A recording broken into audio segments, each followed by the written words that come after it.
Bem-vindos ao Turismo em Destaque, hoje totalmente dedicado aos efeitos que o novo plano para as migrações poderá ter no turismo e também no que a atividade deverá fazer para reter os imigrantes. Já sabe que pode e deve participar na elaboração do Turismo em Destaque, colocando as suas perguntas ou sugerindo os temas a abordar através do endereço programaturismoemdestaque@gmail.com. Vá lá, não se acanhe, venha daí comigo falar de turismo.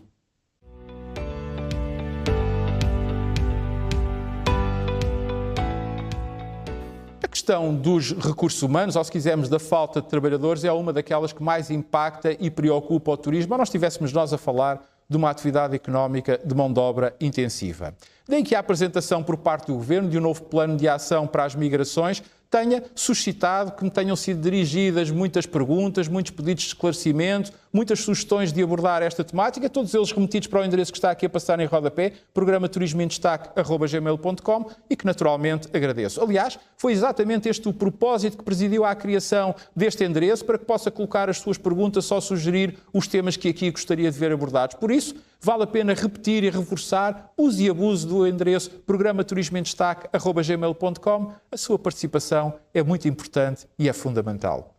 Dada esta nota prévia, vejamos então agora como é que o turismo deve olhar para este novo plano para as migrações. E em resposta a esta pergunta, eu diria com esperança, mas igualmente com apreensão. Com esperança, porque é sempre bom quando se reconhece a existência de um problema e se procura resolvê-lo, como o Governo veio agora tentar fazer. Mas também com apreensão, pois do que é dado ver não há soluções milagrosas e muito menos instantâneas, o que quer dizer que as dificuldades sentidas pelas diferentes atividades turísticas irão perdurar.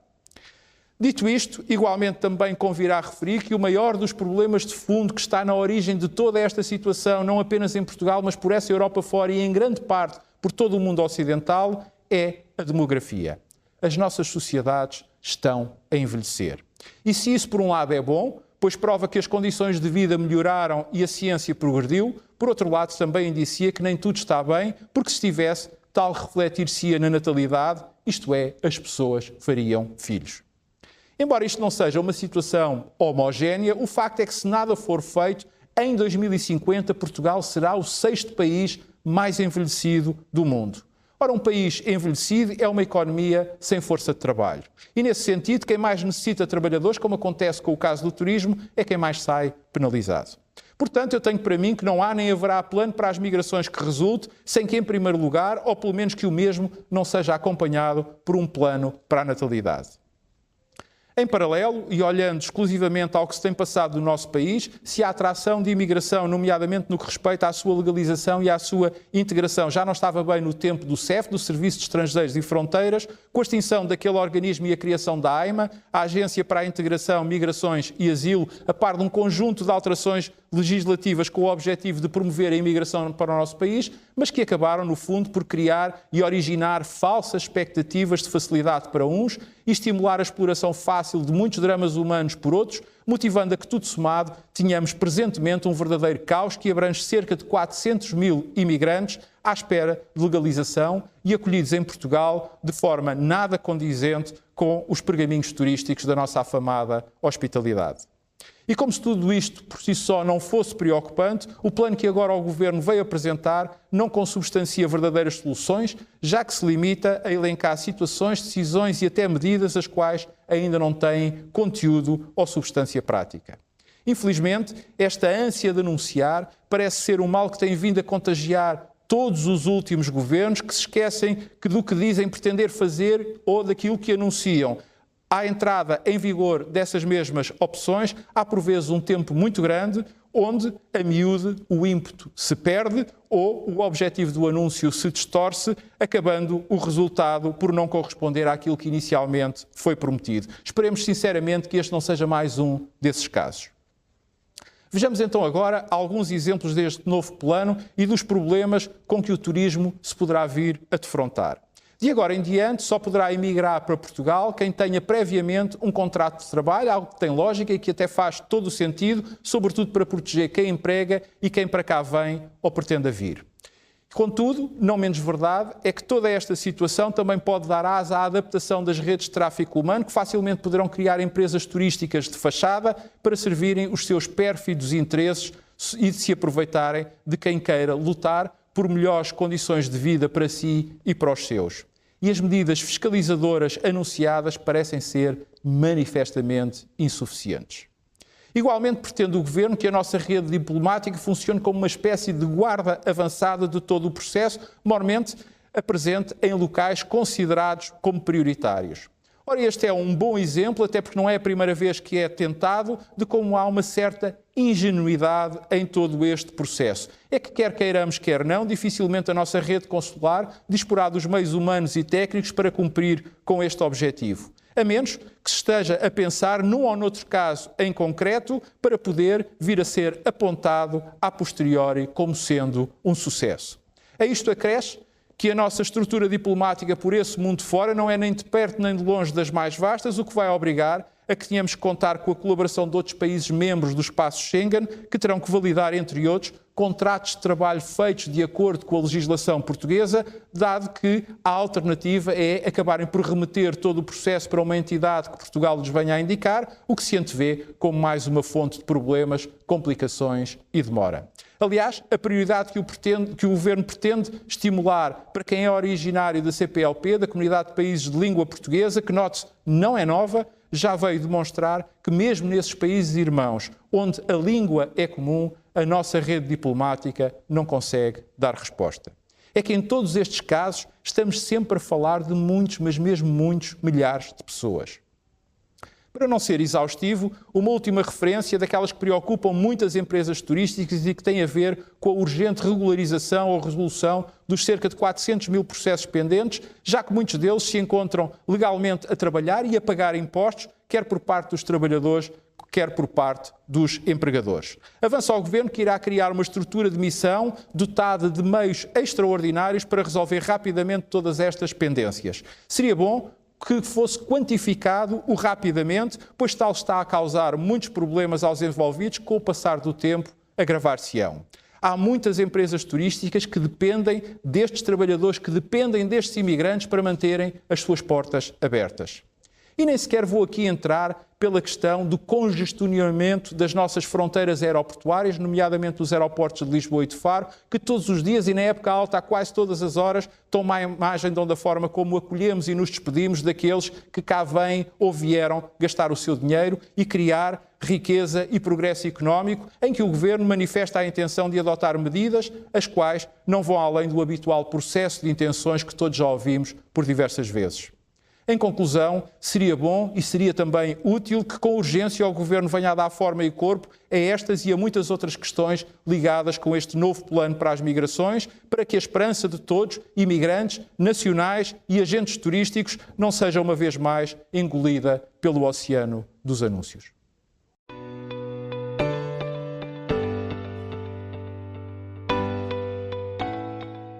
Sobre o que podem fazer as diferentes atividades turísticas para reter os imigrantes, trata-se de facto de uma excelente pergunta, pois é sem dúvida alguma que a palavra-chave aqui é retenção, isto se o turismo pretender de algum modo caminhar para uma estabilização dos problemas e desafios que enfrenta relacionados com os recursos humanos de que necessita para operar com a qualidade que os consumidores nacionais e estrangeiros esperam da oferta turística portuguesa. No entanto, há algo que vale a pena desde já ser referido. É que, presentemente, alguma coisa o turismo está a fazer de bem feito, já que quase 1/3 do total de trabalhadores que constitui o universo da força de trabalho dos diferentes setores que integram a constelação turística é, ou se quisermos, são imigrantes. Para dar uma ordem de grandeza, são quase 150 mil trabalhadores num universo de quase meio milhão.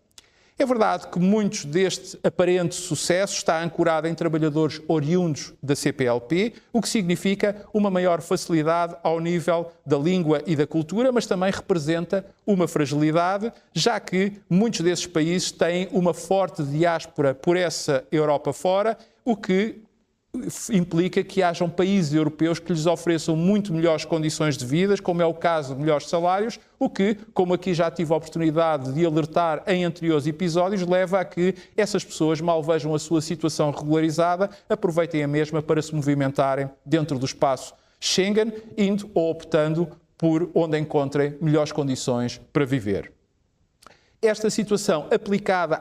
ao problema que temos neste momento em concreto significa que a partir do momento que os tais 400 mil imigrantes que aguardam pela resolução da sua situação perante a AIMA e o Estado português. E é bom nós não nos esquecermos que nesses 400 mil estão muitos de origem da CPLP. É que teremos, então, uma ideia mais concreta daqueles que, de facto, pretendem ficar em Portugal e dos que apenas vieram até nós com o objetivo de usar o nosso país como uma espécie de porta giratória de acesso a outros Estados europeus. Já com aqueles que são fora da CPLP e onde a língua é uma barreira, para além deste perigo da porta giratória que acabo de referir, existe também um outro, que é o de muitos procurarem a todo o custo manterem as suas tradições e a sua cultura e por isso resistirem, ainda que passivamente, a uma plena integração e assimilação pela ou na sociedade portuguesa, o que do ponto de vista turístico, que é aquilo que aqui importa avaliar, pode a prazo vir a influenciar as características que alicerçam a nossa afamada hospitalidade, com óbvios reflexos na qualidade global da nossa oferta turística. Escusado é dizer que, para além destas situações, é fundamental que as atividades turísticas, se de facto querem mitigar os seus problemas de mão de obra, procurem, ou melhor, provoquem e contribuam para um conjunto vasto de medidas, de entre as quais me permite destacar duas grandes áreas. A primeira grande área tem a ver com a atração de talento estrangeiro e está idêntica àquilo que é enunciado no capítulo 2º deste novo plano para as migrações que o Governo apresentou e de que falei na resposta à pergunta anterior, nomeadamente fazendo um levantamento das necessidades laborais, fiscalizando, exigindo e, se necessário, intervindo publicamente sobre a boa e a célere atuação da nossa rede diplomática na concessão de vistos e, igualmente, numa rápida e mais simples forma de reconhecimento das qualificações académicas e competências profissionais obtidas nos países de origem, mas também acompanhando os processos de legalização e integração junto da AIMA. Muito importante será, igualmente, intervirem na promoção de ações de formação profissional e na capacitação dos que pretendam emigrar para Portugal, a levar a cabo nos seus países, garantindo, por um lado, que os que para cá vêm chegam com conhecimentos que lhes permitam de imediato começar a trabalhar e, por outro lado, e simultaneamente, tal ajuda a despistar aqueles cujo único interesse é não virem para o nosso país, mas adquirirem de uma forma mais ívia conhecimentos e saber. E a segunda grande área tem a ver com o acolhimento e com a integração. E neste âmbito há um conjunto de aspectos que devem, ou se quisermos, que têm que ser revisitados e que são válidos quer para as empresas turísticas, quer para todos os que nelas trabalham, sejam eles nacionais ou estrangeiros. E refiro-me aqui, em concreto, ao valor dos salários, aos tempos de trabalho, à valorização das carreiras e profissões turísticas, à conciliação da vida pessoal com a vida profissional, à carga fiscal que impende sobre o fator trabalho e que é suportada quer por trabalhadores, quer por empregadores, ao acesso à habitação e aos transportes públicos que permitam verdadeiras ligações, que permitam verdadeiros vínculos laborais e poderia continuar a dar mais e mais exemplos. Não obstante tudo isto, que já de si não é pouco, os agentes turísticos devem promover ações de ensino da língua portuguesa, devem ajudar no processo de integração social e de reunião das famílias, se for esse o caso. Nós não nos podemos esquecer que muitas destas situações têm por trás autênticos dramas humanos que é fundamental atenuar até para que a produtividade seja maior. Em síntese, e tendo consciência que muito mais haveria a dizer, como se vê há muito, mas mesmo muito trabalho pela frente, que todo o turismo precisa de levar por diante, se no presente quiser reter os imigrantes que tanto precisa e garantir um futuro com mais esperança, onde o ser humano continue, seja como turista, seja como trabalhador, no epicentro das atividades turísticas.